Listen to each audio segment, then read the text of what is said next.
રાધે રાધે મિત્રો, આજે આપણે આ વાત કરશું. ભગવાન કૃષ્ણએ વચન આપેલું છે કે જે સમાજના હિત માટે, સમાજના કલ્યાણ માટે પોતાના પ્રાણની આહુતિ આપી દે એને હું મારું નામ આપું છું અને એને જગત આખાના પૂજનીય બનાવું છું. તો વાત કરવી છે હારે કા સહારા ખાટુ શ્યામ હમારા. આપણે ભગવાન ખાટુ શ્યામજીની વાત કરવી છે મિત્રો. આપણે બધા જાણીએ છીએ એમ પાંડવોમાં જે ભીમસેન છે, ભીમસેનના દીકરા ઘટોત્કચ અને ઘટોત્કચના દીકરા બબ્રીક, ભીમસેનની ત્રીજી પેઢી. મિત્રો, નાની ઉંમરમાં એમના ગુરુની આજ્ઞાથી આ બબ્રીક એટલું બધું તપ કરે છે અને એના ગુરુ મહારાજ એને પ્રસન્ન થઈને 2 બાણ આપે છે, 2 તીર આપે છે અને કહે છે કે આ જે 2 બાણ છે એ તારે જેટલા સામે યુદ્ધ કરવાવાળી મોટી સેના હોય એને તું આ બાણ છોડીશ એટલે જેટલાને મારવાના હોય એ બધાને નિશાન કરી જ નાખશે અને બીજું બાણ છોડીશ એટલે જેટલા નિશાન થયેલા હોય એ બધાનો નાશ થઈ જાય.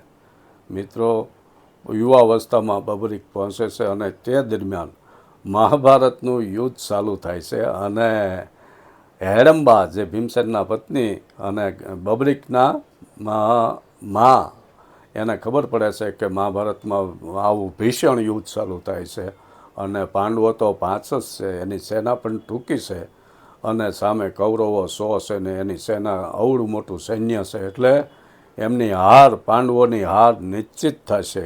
એટલે એ કહે છે કે જે પક્ષમાં જેની હાર થવાની હોય એ પક્ષમાં તું લડજે અને બબ્રીક ત્યાંથી નીકળે છે. હવે આ દરમિયાન ભગવાન કૃષ્ણ તો અંતર્યામી છે એટલે એને ખબર પડી જાય છે કે બબ્રીક આવે છે અને એની પાસે આ રીતના તીર છે એટલે એ એને સામા મળે છે બબ્રીકને અને કહે છે, વાત કઢાવે અને એમાં બબ્રીક કહે છે કે મને મારા ગુરુજીએ આવી વિદ્યા આપેલી છે.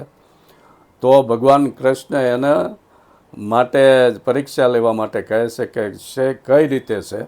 તો સામે વડનું ઝાડ હોય એમાં બબ્રીક એક બાણ છોડે છે, વડના બધા જ પાંદડાને લાલ કંકુના નિશાન થઈ જાય છે. બીજું બાણ છોડવા બબ્રીક બાણ છોડે છે એ પહેલાં ભગવાન એક વડનું પાંદડું તોડીને એની પગની પાનીની નીચે દાટી દે છે. હવે મિત્રો, જે બીજું બાણ છોડે છે ને બધા પાંદડા જ્યારે ખેરવી નાખે છે ત્યારે જે એક પાન જે ભગવાને દબાવેલું હોય પગ નીચે ત્યાં તીર આવીને ભગવાનની પાનીમાં નિશાન કરી દે છે.